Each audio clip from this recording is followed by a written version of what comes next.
할렐루야. 예, 오늘도 우리에게 또한 새날을 허락하신 하나님께 우리 힘차게 박수로 영광 돌리겠습니다. 할렐루야. 그리고 이 시간도 우리 이 안에 함께 예배하는 우리 성도들 뿐만 아니라 국내에서 해외에서 수많은 성도들이 함께 참석해서 같이 은혜를 나누는데, 그분들과 우리들 모두에게 하나님의 크신 역사가 또 축복이 있게 되시기를, 또 응답이 있게 되시기를 예수님의 이름으로 축복합니다. 요즘 가만히 보면요, 편가르기가 한창이에요. 사실 나라라 그러면 국민이 하나가 돼야 되고, 가정도 온 집안 식구가 하나야 되고, 교회도 하나가 돼야 되거든요. 그런데 편가르기가 한창이에요. 뭐 보수, 진보 갈라졌어요. 그리고 친정부, 반정부도 갈라졌어요. 부자, 가난한 자 갈라요. 집주인과 세입자를 갈라놔요. 의사와 간호사를 갈라놔요. 그 다음에 일반인과 페미니즘을 갈라놔요. 동성애와 비동성애를 갈라놔요. 지금은 확진자, 비확진자를 갈라놔요. 교인과 비교인을 지금 갈라놨어요. 여하튼 다 갈라졌어요. 그리고 지금 세상은요, 두 종류의 사람만 있어요. 코로나 양성 확진자하고 코로나 아직 안 걸린 사람하고 두 종류로 이렇게 갈라놓은 거예요. 앞으로 아직 안 걸렸다는 얘기는 뭐예요? 걸릴 가능성을 다 가지고 있다는 얘기예요. 그리고 더 크게 보면 뭘로 갈라놨느냐? 하나님 편, 세상 편을 갈라놨어요. 하여튼 다 갈라놓은 거예요. 그런데요, 자기 편은 되잖아요. 그러면 잘못하는 걸 몰라요. 자기 편이 되잖아요. 눈꺼풀이 하나가 씌워져요. 그러니까 고슴도치도 제 새끼 털은 어떻게 하다고?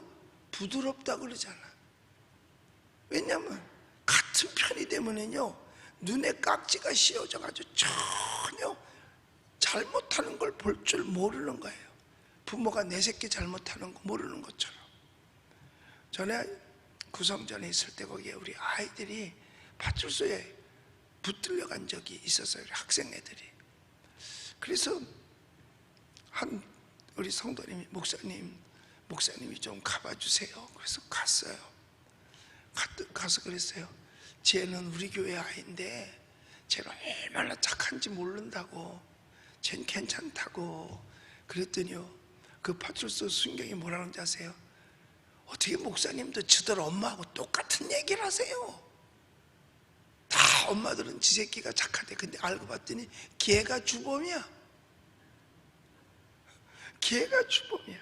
그러니까는 엄마들은 자기 아이들이 잘못하는 걸 전혀 몰라요. 다 착한 줄 알아.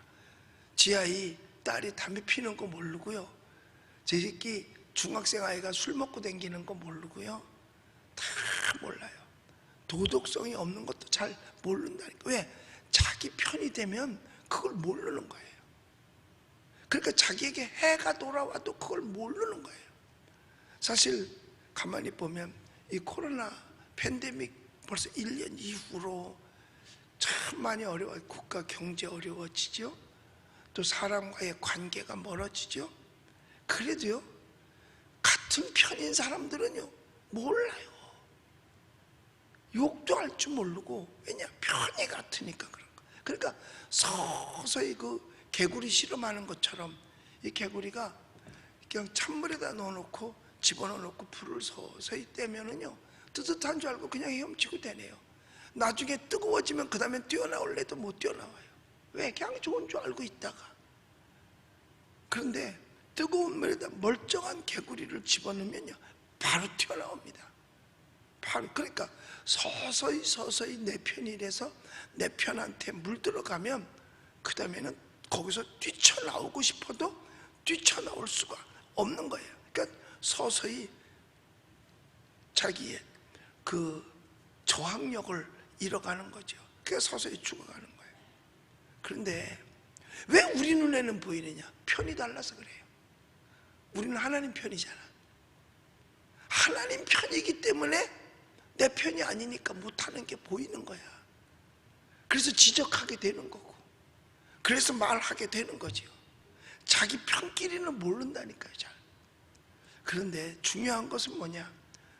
하나님이 내 편이라는 거예요. 하나님이 내 편이라는 거예요. 그렇다면 내가 누구 편이 돼야 되느냐? 내가 하나님 편이 돼야 되는 거예요. 내가 하나님 편이 아닌데 하나님이 내 편이다? 그건 쉽지 않아요. 내가 먼저 하나님의 편이 되어야 하나님이 내 편이 될 수 있는 거예요. 여기 보니까 우리 1절에서 그랬잖아요. 우리 1절을 읽어볼게요. 시작. 이스라엘은 이제 말하기를 여호와께서 우리 편에 계시지 아니하였더라면 우리가 어떻게 하렸으라. 그러니까 하나님이 우리 편이 아니었더라면 큰일 날 뻔했다는 그 얘기예요. 저게 한마디로 줄여서 아이고 하나님 우리 편 아니었더라면 큰일 날 뻔했네. 바로 이거예요. 하나님이 내 편 되어줘야 돼요. 하나님이 우리 편이 되어줘야 되는 거예요. 하나님이 내 편이냐. 그런데 하나님이 내 편 될 수 있는 것이 있어요. 시편 118편 7절에 보니까 여호와가 내 편이니 나를 돕는 자 중에 계시니 그러므로 나를 미워하는 자들에게 보응하는 것을 내가 보리로다. 누가 내 편이 됐어? 하나님이 내 편이 됐어. 나를 돕는 자 중에 계신다 그 말이에요. 그러면 하나님이 내 편이고 내 편이 내가 하나님 편에 들으려면 어떻게 해야 될까요? 하나님 마음에 들어야 하나님 편이 되는 거예요. 예수님께서 하나님 편 되는 방법, 예수님 편 되는 방법을 가르쳐 줬어요. 마태복음 16장 24절에 보니까 읽어볼까요? 시작. 이에 예수께서 제자들에게 이르시되 누구든지 나를 따라오려거든 자기를 부인하고 자기 십자가를 지고 나를 따를 것이니라. 그러니까 우리가 주님의 편이 되고 하나님의 편이 되려면 자기 십자가를 지고 따라가야 내가 하나님 편이 되고 하나님이 내 편이 된다는 거예요. 어떻게 하고? 자기를 부인하고, 자기를 내세우는 것이 아니라 자기를 부인하고 오직 하나님께 마음과 뜻과 정성 다하여 예배하고 하나님께 모든 것을 맡기는 겁니다. 그럴 때 하나님이 역사하시는 거예요. 그러니까 하나님이 내 편이 아니었더라면 벌써 끝났다는 얘기예요. 근데 하나님이 내 편이었기 까닭에 우리가 지킬 수 있었다는 거죠. 여러분, 사실 이런 시대에 새벽 기도하는 거 이거 십자가입니다. 이게 그냥 아무나 질 수 있는 게 아니잖아요. 이미 여러분들은 십자가를 지고 오는 거예요. 아무든지 나를 따라오려거든 자기를 부인하고 날마다 제 십자가를 지고 나를 쫓을 것이니라. 이런 때에 교회에 와서 예배할 수 있다는 거 지금 십자가 지고 나오는 거예요. 다 십자가 진 거죠. 그래서 고난이 십자가거든요. 십자가를 안 지면 나하고 상관이 없다라고 주님은 말씀하고 있는 거예요. 사실 어려운 때에 우리가 신앙을 지키는 것 자체도 사실은 십자가입니다. 예수의 이름으로 고난당하는 것이 있다면 그것도 역시 십자가입니다. 예수님 때문에 비난받는다? 그것도 역시 십자가입니다. 예수님 때문에 고통이 있다? 그것도 역시 십자가입니다. 예수님께서 말씀하셨어요. 내 편 되고 싶어? 그럼 네 십자가는 네가 짊어지고 와야지. 네가 질 십자가는 짊어지고 와야지. 여러분, 스님들도 십자가를 져요. 대단히 져요. 스님들끼리 모여가지고 큰 이 국난을 자기네끼리 모인 큰 이 문제를 어떻게 해결했으면 좋겠냐 하고 큰 스님이 회의에 붙이면 전부 다 묵묵히 있대요. 그런데 젊은 스님이 딱 일어나더니 큰 스님, 이번 십자가는 제가 지겠습니다. 고난은 그들도 십자가인 줄 알아. 그러니까 주님 이번 어려운 이 십자가는 제가 책임지겠습니다, 그런 의미겠죠. 십자가는 내가 지겠다. 우리도 십자가 져야 돼요. 여러분, 이 빈자리가 우리의 십자가야. 다 채워야 될 자리니까 우리의 십자가잖아요. 이 어려운 난국을 헤쳐가는 것도 우리의 십자가예요. 우리 대한민국 자유민주주의를 지키는 것도 예수 믿는 사람의 십자가예요. 왜? 자기 편끼리는 모르니까. 제 편들은만, 자기 편들은 뭘 잘못하는지, 어느 방향으로 끌고 가는지 이걸 도대체가 모른다니까요. 왜? 눈에 한꺼풀이 씌워가지고 다른 편이래야 보이는 거예요. 그런데 우리는 달라. 우리는 하나님 편이거든. 세상 편이 아니고 우리는 하나님 편이거든요. 그러니까 우리 눈에만 보이는 거지. 이것도 잘못하고 저것도 잘한 게 하나도 없고 잘못한 것만 눈에 띄는 것만 봐더라도 여러분, 우리가 봐도 그 정도니 하나님 편의 모습을 볼 때 얼마나 크겠어요. 그러니까 우리는 하나님 편에서 절실하게 봐야 되는 거야. 절실하게 봐야 되는 거야. 그럴 때는 이거는 개선해야 된다, 이건 이렇게 하면 안 된다, 저건 저렇게 하면 안 된다, 다 보이는 거예요. 자기 편끼리 모르니까. 그러니까는 하나님께서 내 편이 아니었더라면 벌써 큰일 날 뻔했을 뻔했다는 얘기예요. 하나님이 없었으면 당하는 고통이 얼마나 컸을까. 당하는 고통이 적들의 손에 의해서 쓰러졌다는 거예요. 산채로 핍박이 컸을 것이라 이 말입니다. 오늘 여기에 3절에도 보니까 그렇게 얘기하잖아요. 3절 읽어볼게요. 그때에 그들의 노여움이 우리에게 맹렬하여 우리를 어떻게? 산채로 삼켰어요. 그러니까 산채로 삼켰기 때문에 산채로 삼킴을 당한 억울하게 옥살이하는 사람이 얼마나 지금 많은지 몰라요.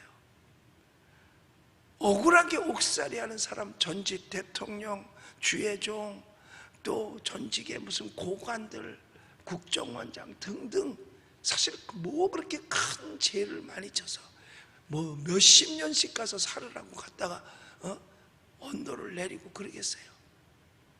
뭐 위조를 하고 가짜를 하고 뭐 가짜를 하고 위조를 하고 가짜를 하고 위조를 하고. 왜 이렇게 제가 여러 번 하냐 하면 한두 개가 아니니까. 그래도 벌금 조금 내고 몇 년밖에 구형을 안 내리는데 세상에 특별한 게 없는데도 갖다가 집어넣어 놓고, 또 목사님도, 정광훈 목사님도 들어가 있죠. 그 다음 차례는 누군지 모르지만 또 대통령도 2사람이나 들어가 있죠. 세상에 전직 대법원장도 들어가 있지, 국정원장도 들어가 있죠. 세상에 고관이 되면 다 들어가야 돼. 그럼 다음 차수는 누구겠어요? 사실 억울하게, 그러니까 산채로 삼킨다는 게 산채로. 여러분,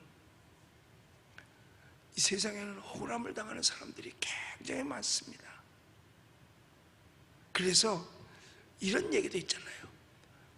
무전유죄, 유전무죄. 돈 없으면 죄인 되는 거고, 돈 있으면 죄가 없어지기도 하고, 이런 세상이 되어서는 안 되는 거예요. 그런데 같은 편에서는 못 봐. 다른 편이라야 이게 눈에 보이는 거예요. 그 사실 우리가 하나님 앞에 기도할 때 이 땅에 억울한 일 당하는 사람들 없게 기도해야 돼요.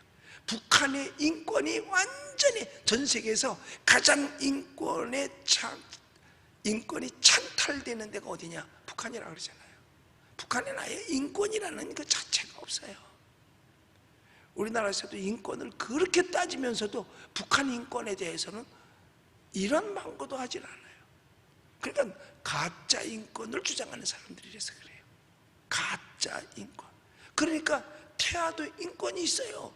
생명체야. 하나님 주신 생명체. 근데 그 생명체를 지네 마음대로 살인 행위를 한다?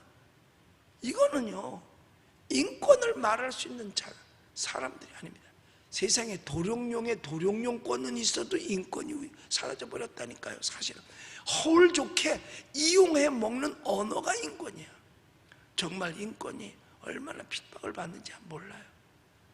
국회에 가서 청년들이 성벽에서 기도하는 그걸 끌어다가 못하게 하는 그게 무슨 인권이야? 가짜죠.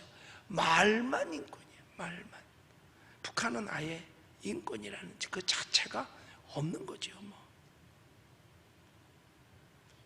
여러분, 우리 예수 믿는 사람들은 세상에서 많은 핍박을 받습니다. 그러니까 예수 믿었다는 이유 때문에 핍박이라면 그게 억울한 거라는 거예요. 그런데 이걸 어떻게 산채로 삼켰을 것이다 그 말. 그러면 예수를 믿으면 어떻게 되는데, 하나님이 우리 편이 되면 어떻게 되는데, 안 들어간다는 얘기가 아니에요. 그걸 들어가도 거기서 이길 힘을 주시는 거죠. 하나님이 우리 편이기 때문에. 그러니까 바울도 감옥에 들어갔지만 그 감옥에서 이길 힘을 받은 거예요. 베드로도 감옥에 갔지만 그 안에서 이길 힘을 얻은 거예요. 예수님은 십자가에 못 박혔지만 그 십자가 상에서 이길 힘을 얻은 거예요. 그게 어디서 난 거냐? 기도를 통해서 얻은 능력인 줄 믿으시기 바랍니다. 그래서요, 여러분, 하나님이 지켜주지 아니하시면 그 안에서조차도 산채로 잡힌 바 된 그 속에서도 이겨낼 수 없지요. 좌절하고 절망하고 낙심하다가 세상 떠나겠죠. 그런데 사도 바울 같은 경우는 찬송과 기도를 들렸단 말이에요. 그랬더니 옥문이 열리고 창고가 풀어지고 결국은 밖에 나올 수 있어요. 그러니까 마지막에 웃는 사람이 진짜 이긴 거죠. 뭐라 해도 결국에는 여러분, 하나님이 우리 편이 되어주시는 줄로 믿습니다. 그래서 우리는 어떤 신앙을 가져야 되느냐면, 그럼에도 불구한 신앙을 가져야 돼요. 그럼에도 불구한 신앙. 그러니까 어떠한 일이 닥친다 하더라도, 그래, 그럼에도 불구하고 하나님을 찬양하고, 그럼에도 불구하고 하나님 앞에 나와 예배드리고, 그럼에도 불구하고 하나님 앞에 엎드려 기도하는 거죠. 이것이 바로 위기 속에서 벗어날 수 있는 신앙인 거예요. 위기 속에서 벗어나겠네요. 그러니까 역시 우리를 도와주실 분은 하나님밖에 없다. 하나님밖에 없다. 사실 저도 이제 1심 판결이 며칠 안 남았는데, 내가 아무리 생각해봐도 네 죄는 네가 알렸다. 아무리 찾아볼래도 모르겠어. 그런데도 네 죄는 네가 알렸다. 곤장을 쳐라. 뭐 이렇게 그 옛날에 보면 나오잖아요. 그럼에도 불구하고 하던 일을 멈추지 아니하고 계속한다는 거. 그러니까 우리는 어떤 신앙을 가져야 되느냐? 우리 예수님 믿으시면 아멘 합시다. 예수 믿으면 하나님이 내 편이잖아. 하나님이 내 편, 하나님을 내 편으로 삼았으면 우리는 그럼에도 불구하고 하나님을 향한 신앙을 가져야 되는 거예요. 그럼에도 불구하고. 여러분, 그래서 아무리 바이러스가 창궐한다 하더라도 그럼에도 불구하고 성경책 들고 교회 나오는 거죠. 아무리 핍박과 역경과 어려움이 산재에 있다 하더라도 그럼에도 불구하고 하나님 앞에 나오는 거예요. 피곤하다 그럼에도 불구하고 여호와 하나님을 의지하는 거예요. 힘들다 그럼에도 불구하고 하나님께 나가는 거예요. 이것이 그럼에도 불구하고의 신앙이에요. 그럴 때 하나님께서 함께 하시고 결과적으로는 누가 승리하느냐? 하나님의 자녀가 승리하게 될 줄로 믿습니다. 위기 속에서 벗어날 수 있어요. 역시 우리를 도와주실 분은 하나님뿐입니다. 그래서 여기가 우리 8절에 보면 그렇게 얘기하고 있어요. 우리 8절 같이 읽어볼까요? 시작. 우리의 도움은 천지를 지으신 여호와의 이름에 있도다. 우리에게 있어서 도움, 마지막에 도움은 천지를 지으신 여호와 하나님께 있는 거예요. 여호와 하나님께. 그러니까 하나님께 도움을 요청하는 거예요. 그게 여러분 하나님을 내 편 만드는 사람의 특권인 줄로 믿습니다. 그러니까 하나님 편이 아닌 사람은 못 구하죠. 그런데 내가 하나님 편이 되니까 하나님이 내 편 되어주시는 거예요. 하나님이 내 편 되어주시니까 사람이 우리를 어떻게 하겠느냐? 결과로는 여러분 승리하게 될 줄로 믿습니다. 우리 예수님 믿으시면 아멘 하십시다.